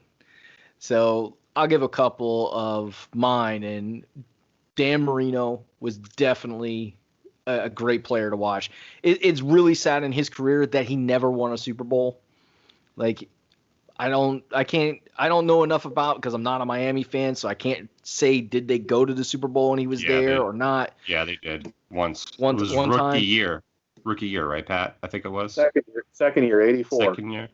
Okay. So it's because right before he drafted, didn't they go 17-0 and win the Super Bowl? That was 10 years before he was drafted. Yeah. Oh, that was 10 years before he drafted. So my timeline was way off. Okay, gotcha. Okay. I just knew it was Don Shula, and Don Shula was still there when Dan Marino came to play. Just a bit off. Just a bit off with the timeline. Well, that's why I say I'm not a Dolphins fan, so what the fuck, But Dan Marino definitely. I mean, look at how many records that guy had. Some of them been broken. He still has a couple, I believe, but just all around, he was an amazing regular season quarterback. You can't take that away from him. He really was an amazing regular season quarterback. He just playoffs came regular season in that sense. Right. Yeah, and we know there's a lot of players in all different sports that are great regular season players, and unfortunately, when it came to the playoffs, he blew his load, so to say. Yeah, I mean, some of that's too his defense. He didn't play with a lot of great defenses either. No, they definitely were. Definitely an offensive-minded team. It was all about the offense. How many points can we score? Not if we can stop them from scoring, which is kind of what the NFL has turned into now for every team. It was either they didn't have a good enough defense or they didn't have enough balance on their offense. It got to the point where they had no threat of a running game that you knew all you had to do would stop him from throwing. So Yeah. Let's see who else. Let me think here. Man, you guys named so many that I was going to name already. John Elway was named. Deion Sanders was named. Barry Sanders was named. Geez, who else is left that I can think of? Warren Moon, I think, was a really good quarterback. He wasn't, outstanding. Like, he wasn't like stat breaker, but he was a really, really good, consistent quarterback. Yeah. Like the Oilers, he was a really consistent quarterback, and that's something to be said. Is he one of the greatest of all time at quarterback? No. Is he one of the greatest that I've probably seen play in that time in my lifetime? Yeah, I would say so. You also got, let's see, I'm going to go defensive here. You go with Brian Dawkins. Brian Dawkins is probably one of the best safeties that I've seen play the game. Like, he would not fit into this day and age's game because of the way he played the game. Dirty. I think he was a great player. He was also a dirty player. I'm not going to disagree with the fact that he would light somebody up if he had the chance to. Whether that was a dirty hit or not, I can't comment. But he definitely took his opportunity to light some motherfuckers up, let me tell you. I've seen some of the hits he dished out. And I think some of those hurt him just as bad as he hurt the other player. So you had him. You had Bob Sanders that played for the Colts. He was another great safety, too. His biggest thing was he couldn't stay healthy for a lot of his, so he was in and out. He'd play 6-7 games, he'd get injured, be out for a couple games, come back, and then he'd be injured again. Like, he just, if he would have had a healthy career, who knows what would have happened, how well he would have been, and how long he would have played. Reggie Wayne was a really good wide receiver, really great wide receiver. Him and Marvin Harrison were a great 1-2 combination when Peyton Manning had a chance to throw to him. And there's Peyton Manning. There you go. So you have a whole bunch of Colts that I liked. They were a team that I really enjoyed watching back in the day. And Edgerrin James was a really good running back. Marshall He probably Faulk. would have been. What's that? Marshall Faulk. Marshall Faulk. Yeah. Oh my God. Yeah. And the crazy thing in the Colts system, when I was watching them and paying attention to them, you had Marshall Faulk, who is a crazy good running back, really just ridiculous. And Edgerrin James, who was another one, and they didn't play the run game. Like, they run game was secondary to them, like, the whole time I ever watched them. So you had no run game, even though you had two stud running backs that you could have used. I used to call Edgerrin James Cash Money because of his team. Yeah, so true. Let's see. Andre Reed. Now I'm going to go with a homegrown player because Andre Reed was a really good wide receiver. Kutztown University. Yep, Kutztown University. He was crazy good. And there's another team. What the hell? The Buffalo Bills. You go 4 times in a row. You can't freaking win a damn Super Bowl. What the hell's wrong with you? Thurman Thomas on my list. Jim Kelly and Thurman Thomas both. Yeah. Oh my. Bring up. So since you said Andre Reed, you might as well bring those two guys up. Yeah, Thurman Thomas, Jim Kelly. Yeah, it just sucks that they played. I still don't get it. How can you go to the Super Bowl 4 times in a row and not win just one? Just one. Like that. Well, crazy. The last 3, I would say, they unfortunately ran up against teams that were better. I really think you would say that. They were probably better than the 1990 Giants. Every day of the week, they kind of got out game planned. And Scott Norwood happened. Yeah, that's why you can't ever bring it down to your kicker, especially when he's attempting a career long on the surface you're playing on. So yeah. I mean, Joe loves the kickers in Chicago, I'm sure. Just like I love quarterbacks in Chicago. It's a joke. I'm pretty sure Joe still longs for the days of Kevin Butler. God, I want fucking Robbie Gold back, for God's sakes. Jesus Christ. And I'm gonna throw one more out there, and then AJ, I'm gonna let you take pop at anyone that maybe hasn't been named yet. But I'm also gonna say from Baltimore, I would have to say, and all of a sudden his freaking name is eluding me, Ray Lewis. Yes, thank you, Ray Lewis. I don't know why I couldn't think of his name. The murderer. Yeah, well, let's leave that out of there. We don't know anything about that. Alleged. That was the guy I was thinking of, who I decided not to mention because there is a stigma around him. Yes. I don't think he committed that murder, but I think he covered it up. Yeah, we're gonna leave that to the people that know more about it than us. But going on pure football talent, and me being a lover of defense, I am a defensive guy all the way. Ray Lewis was a ridiculously good. He was a beast. He was a beast at the linebacker position. There's very few guys that I could say would be higher than him that I've seen in my lifetime play the linebacker position. I mean, I know Pat probably has one that he would throw above him that played for the Giants, but I won't say his name because I can't stand that guy. But yeah, Ray Lewis he was good. Ridiculous. He's got that cloud surrounding him with me, and he always will. Yeah, and it's unfortunate because it does tarnish his character. Which ultimately leads into, because you played football, leads into your football career too. So and that's what they teach them at the U, how to misbehave. So be careful. Remember, our favorite wrestler came from the U too. I know he did. But I can't believe. I'm sure Joe's going to agree with me on some level with that. Yeah, 96% of those players, exactly. Not all of them. I mean, Devin Hester didn't get in trouble, so I was good with that. So it's okay.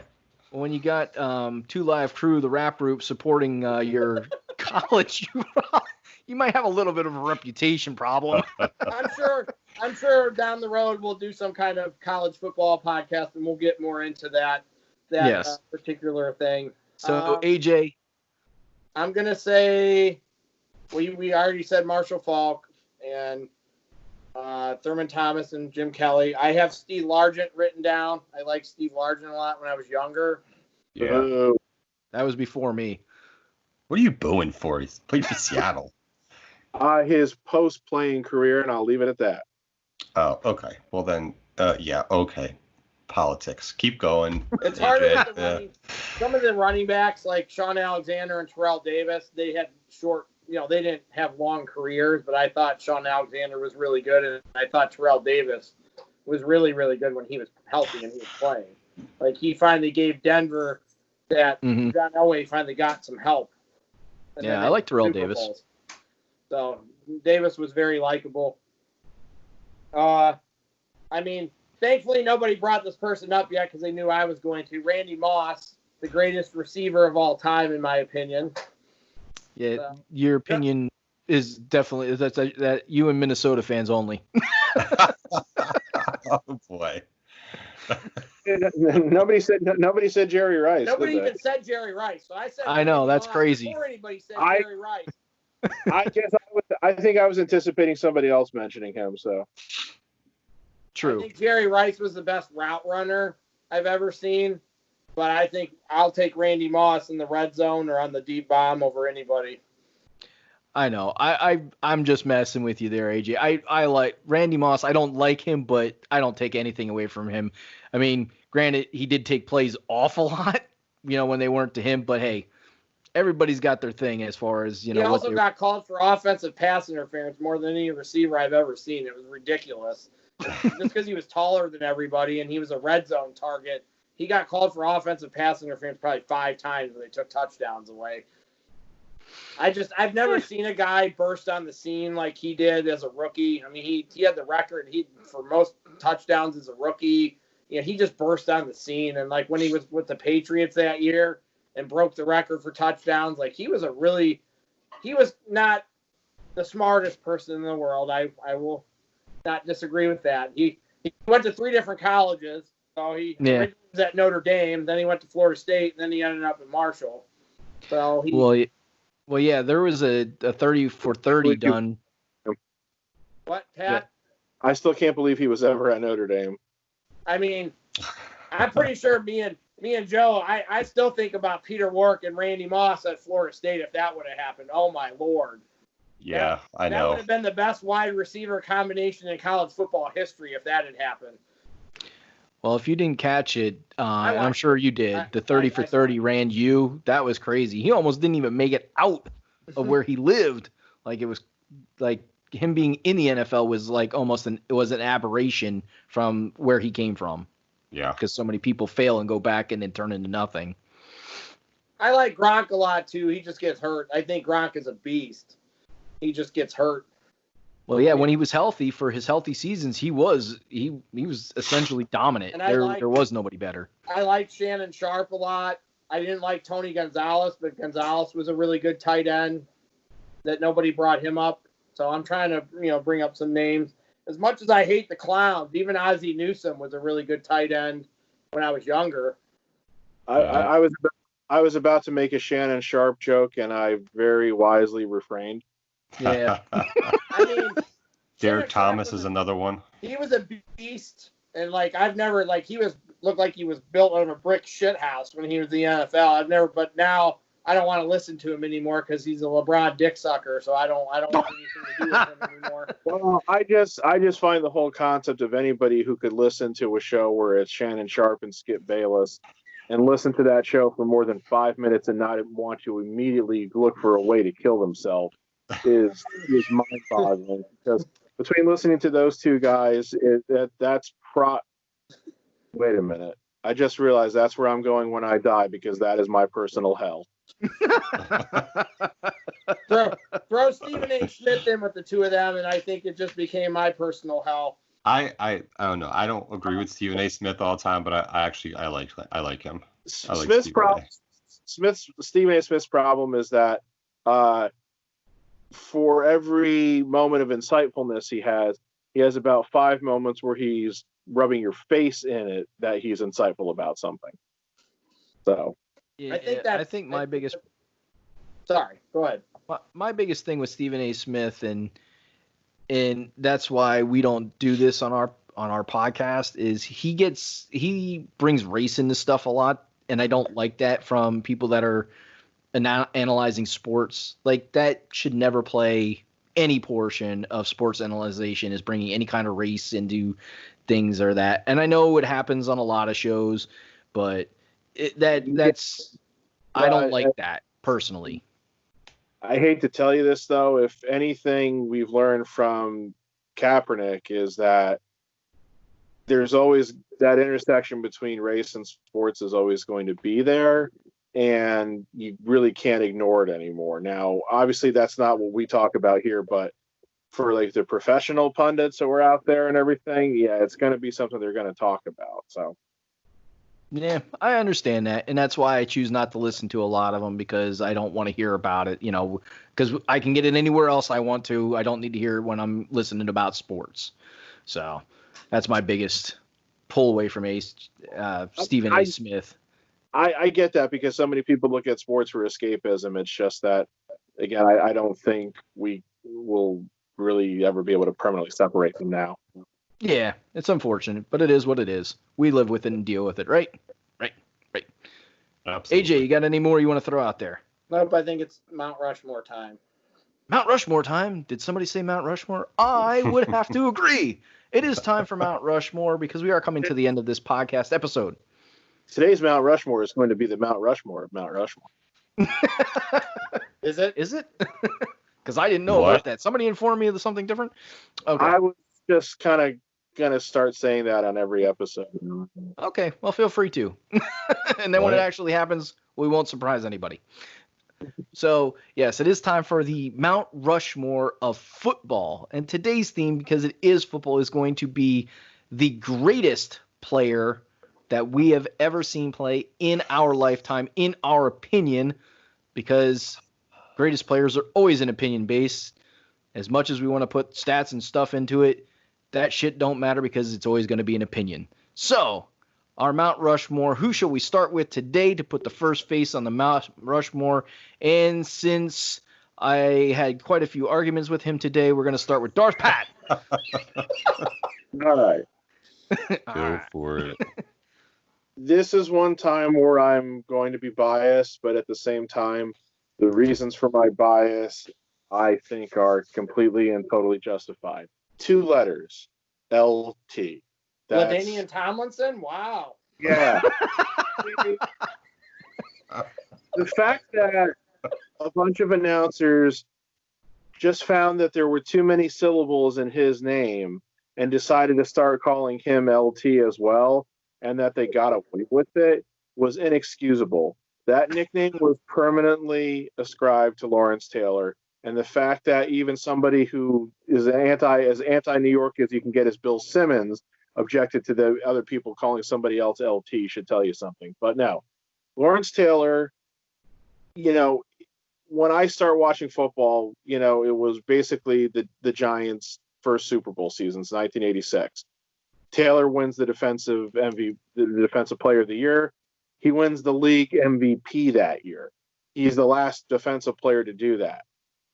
He was the single most destructive force on defense in the history of the NFL. Nobody else has had the impact that he did. Dick Butkus, keep going. I knew that was coming. There's been guys who have come close. There's been guys like Bruce Smith and Reggie White, and Derek Thomas was kind of an LT clone in some ways, but nobody had the impact that Taylor did. When Taylor came into the league, from the first moment he came into the league, Stop. I gotta argue with you. Let him finish. Let him finish. Those guys ahead of Dick Butkus. Make your goddamn Dick Butkus point, okay? Let me finish, and then you can make your fucking Dick Butkus point. Butkus was an inside linebacker. Sure, he did a lot of shit. He was not as impactful as Lawrence Taylor was. I wasn't saying Dick that. Dick Butkus did not force teams to develop completely new blocking schemes to block one player. Taylor did that. Taylor came into the league, and from day one, he was draped over quarterbacks' backs to such an extent that every team had to rethink the way they did things. They're like, okay, a linebacker is going to blitz. We'll have the running back block him. Taylor blew through those guys and still got to the quarterback. So then they said, all right, we're going to have the guard pull out and block him. You know what he did? He just bull rushed through those guys. Then they said, okay, we're going to have the tackles block him. He ran around those guys. Everything that they threw at him, he had a way to counter because he had the combination of the speed where he could take one step and then he could take a second step and he'd be by the guy already, or True. he could just bull rush the guy so completely that he knocked him on his ass, and in a lot of cases he knocked the guy right back into the quarterback. He didn't sack the quarterback, the damn lineman did. Facts. He could take over games like no other defensive player ever could. There's two games in particular you can go watch the highlights of. It was a Thanksgiving Day game against the Lions in 1982. He pretty much single-handedly won the game in the second half because he forced a couple turnovers, which let the Giants kick a couple field goals, and then he picked off a pass at the goal line and took it 97 yards for an interception return for a touchdown.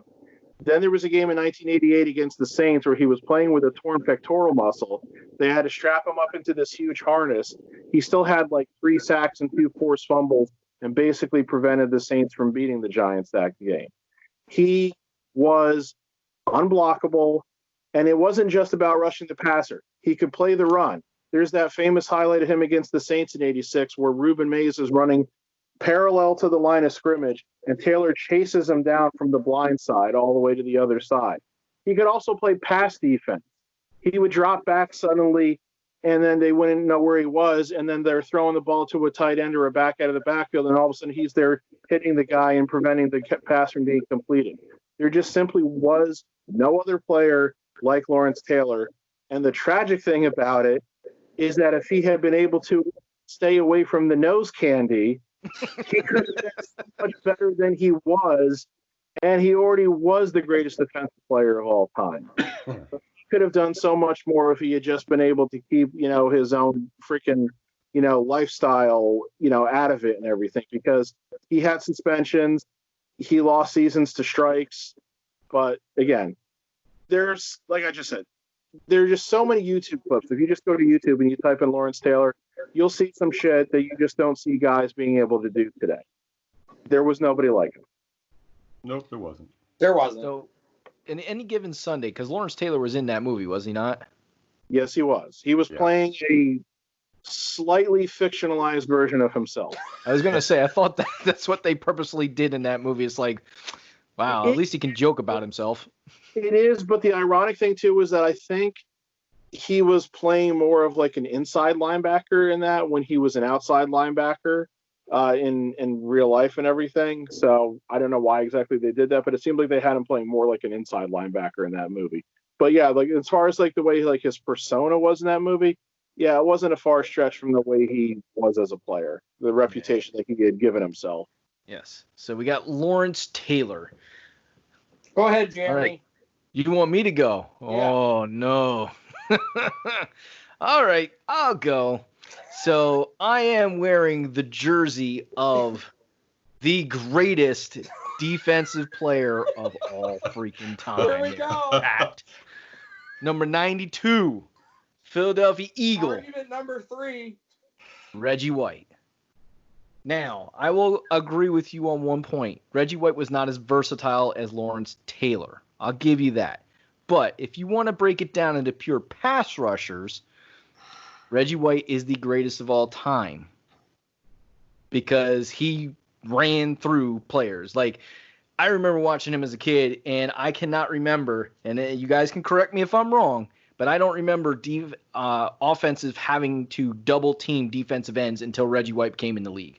That's when I remember seeing defensive ends, defensive tackles getting double teamed because they were that dominant. You couldn't put one guy on Reggie White. If you did, your quarterback was done. Okay? You had to put two people on him, which opened up avenues for other people. And even when they did put 2 people on Reggie White, you still saw him get to the quarterback. There's a reason why he's second in the all-time sack leaders, only to Bruce Smith, and Bruce Smith can suck a big fatty who had to stay in the league 3 extra years to even catch. And he only beat him by 2 sacks after 3 extra years. So that tells you how awesome Bruce Smith was. I take nothing away from Bruce Smith, but you ain't the sack leader in my opinion because how many years you had to stay in. Because they actually came both in at 85 into the league, and Reggie White was blowing him out of the water from the beginning.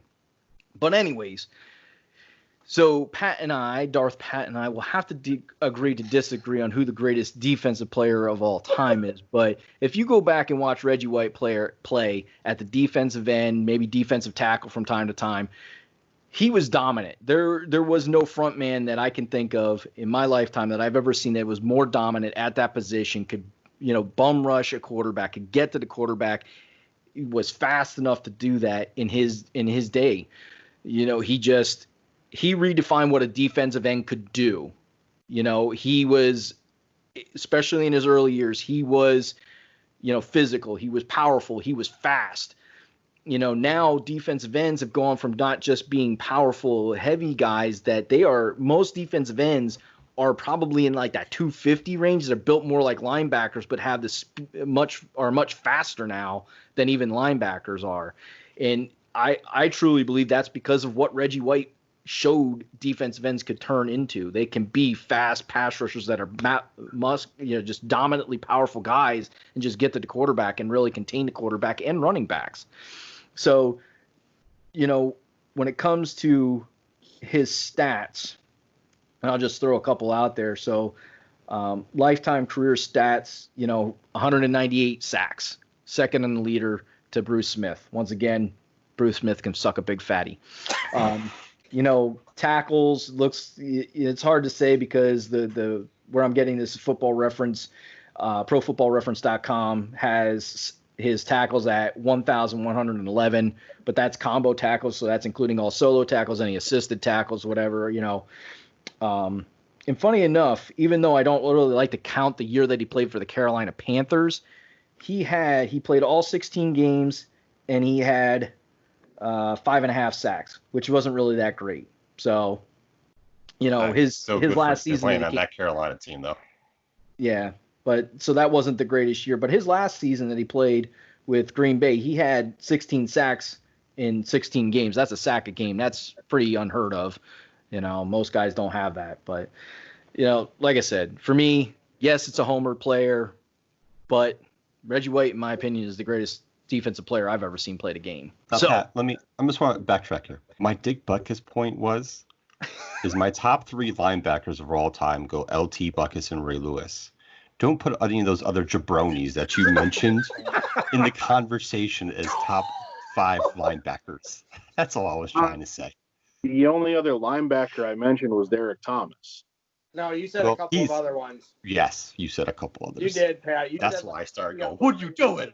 What other linebackers did I say? I said I was talking about Bruce Smith, Reggie White, and Derek Thomas. That was it. I did not say any linebacker. Okay, maybe there was a cutoff there in your audio. So that's why I was like, I heard Derek Thomas and others. I was like, what was he talking about?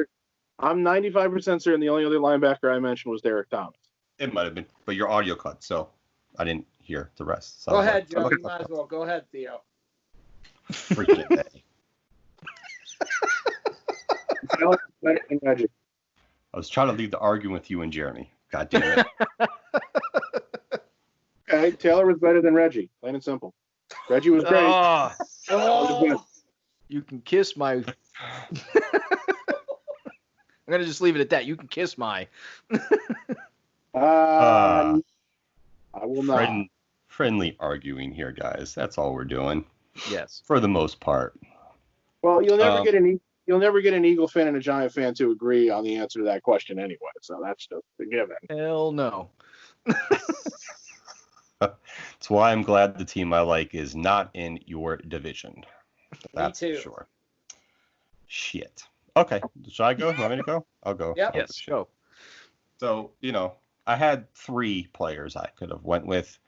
But ultimately, I'm going to go with my favorite of all time, which is the greatest running. Listen, he's my greatest running back of all time, and that's Walter Payton. If you want to say Jim Brown, I am A-okay with that. If you want to say Emmitt Smith, I will hit you over the head with a fucking shovel. I agree with you, Joe. So I hear. So I'll get to that in a second because Walter Payton had more All Pros and more Pro Bowl appearances than Emmitt Smith, but we'll just keep it at that. He has more Super Bowl rings, but who gives a shit? It wasn't Payton's fault that he played on some bad teams, yeah. So there's multiple reasons. So first off, it's kind of a biased homer pick, which is fine, but he is one of the greatest running backs of all time. I think he's number 1 or 1A, 1B, however you want to put it. Besides being able to run people over, not fucking skip and jump and do juke moves over to the fucking sideline to get out of bounds. He wanted to run you the fuck over. He was very hard to tackle. You can look at all the clips you want. I watched many of fucking Walter Payton games where he ran over everybody on the defense, no matter who it was. Doesn't matter what great player it was, he would run them over as well. You have to take into effect that he played on some bad teams. He played with some horrible quarterbacks. When you're an MVP season in 1977, when he rushed for over 1,800 yards, you're the leading rusher in the NFL. You're the MVP in the NFL, and your quarterback barely makes 2,000 passing yards with 13 touchdowns and 15 interceptions. Does not have one single Pro Bowl bowler on offense. Offensive line, nothing at horrible tight ends, horrible wide receivers, and he was 57% production of that offense in that specific year.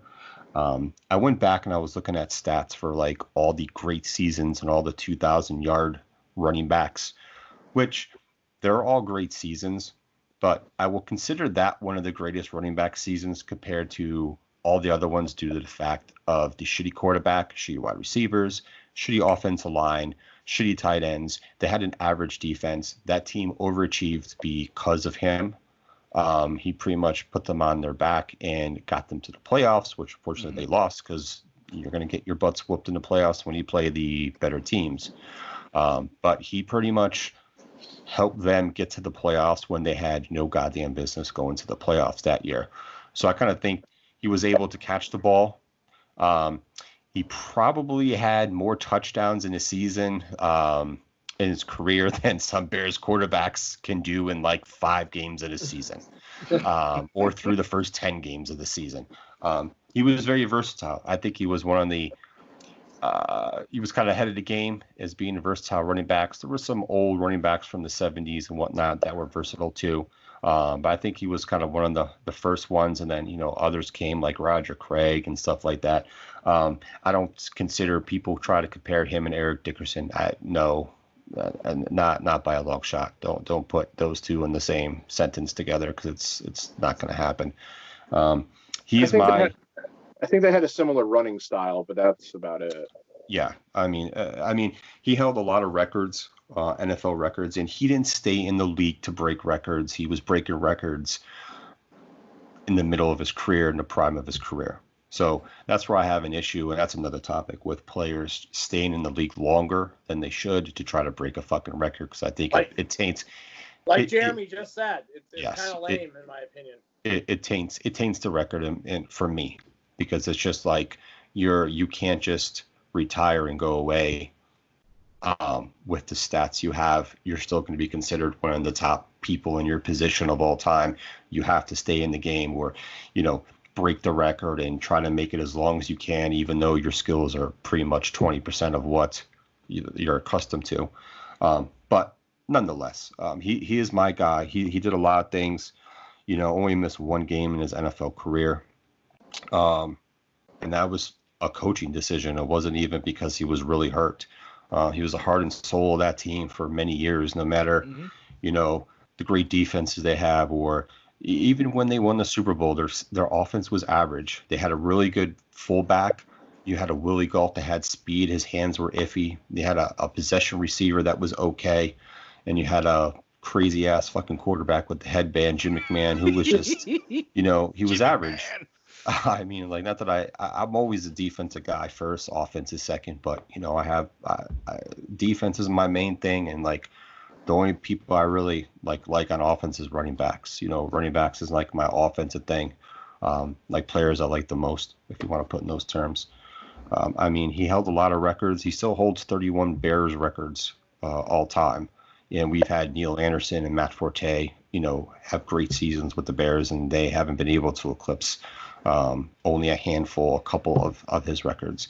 So, I mean, he's done a lot. I mean, he's had a running style. And when you have Jim Brown, to this day, you ask him, and I've listened to podcasts and stuff with him on there, he will say he'll give praise to Emmitt Smith, give praise to Barry Sanders and all those other guys. But if you ask him who his favorite running back or who he thinks is the number one running back without himself, he will say Walter Payton to you all the time. So that comes with a lot of credence when you have the guy, someone else takes your record and just has the career he did and the things he did. He's my number one and my Mount Rushmore guy. Okay. I think it's cool that all four of us picked a guy from our team.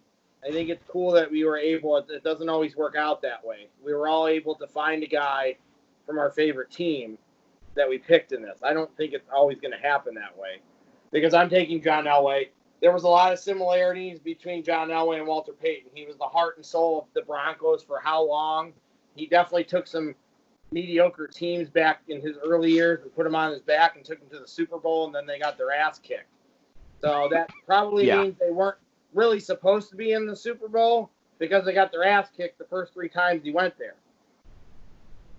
He was kind of ahead of his time.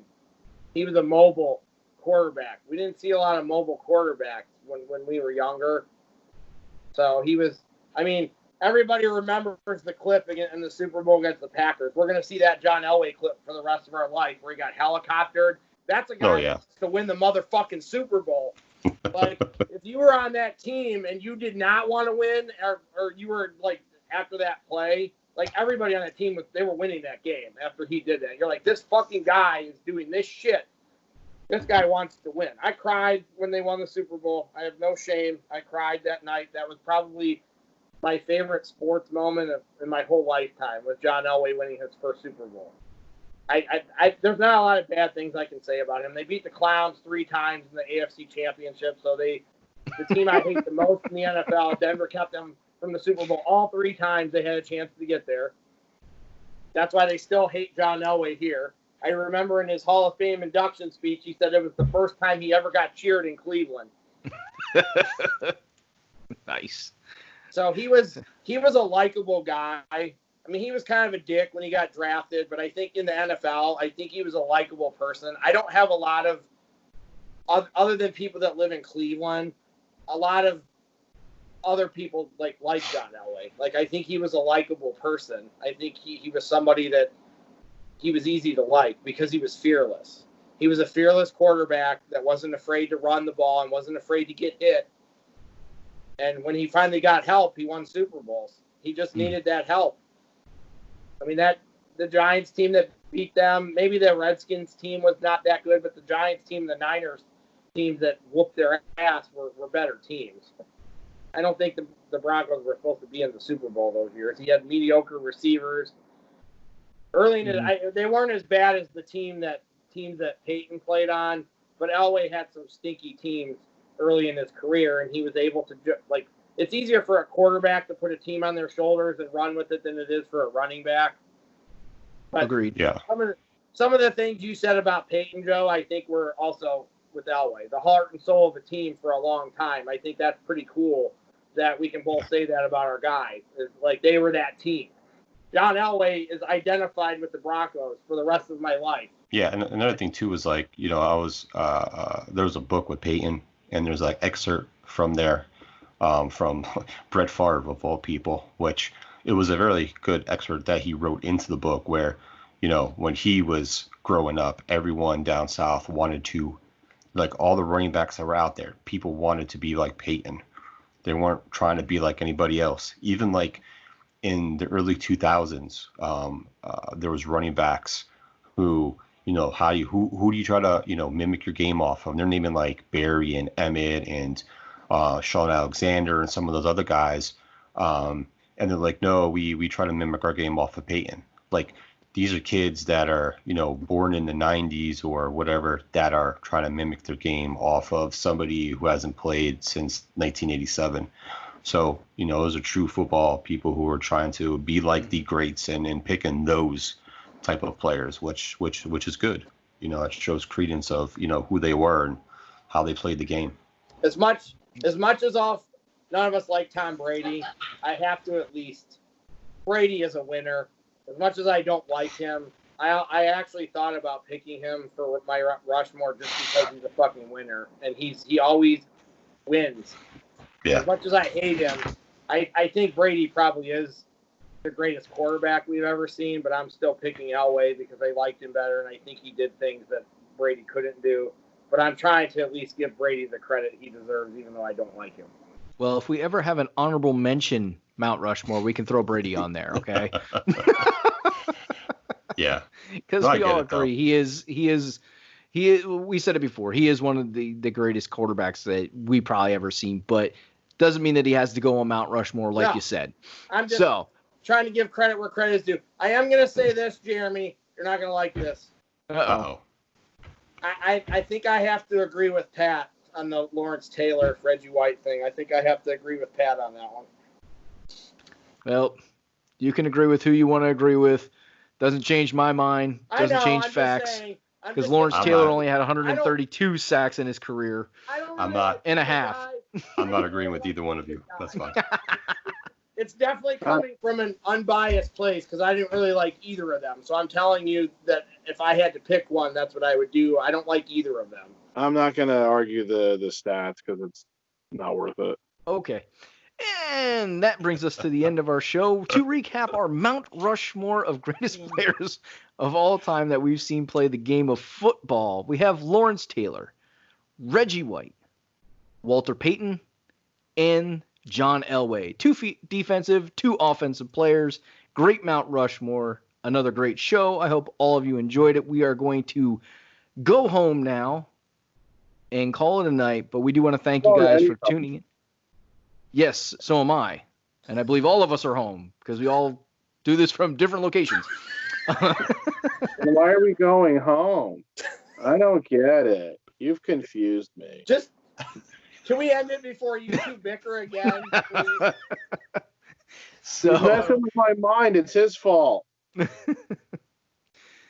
All right. So on that note, we are going to call it a night. We hope you guys enjoyed it. Thank you for tuning in on YouTube. Thank you for tuning in on iTunes, Stitcher, or Spotify, wherever you're catching this. We do greatly appreciate it. We hope you guys are giving us a like. Hope you guys are giving us a rating, just to help us find more people. We really do this just for the fun of it, just to, give other people enjoyment as we enjoy the banter and bicker back and forth, especially this episode with me and Darth Pat. For sure. So with that, I say goodnight to everyone. Like Orange Cassidy, he's doing the thumbs up. We say goodnight, peace, and we'll catch you on the next episode where I believe we are talking about Star Wars. No, wrestling promos. Oh, we're talking wrestling promos. I'm jumping too far ahead. Yes, you are. So the wrestling promos is our next topic, so you want to tune in for that because we're probably going to be talking a lot about The Rock's promos because those are some of the best promos that I've ever seen, and Joe does not agree. Okay, so good night all. Have a nice night. Peace out.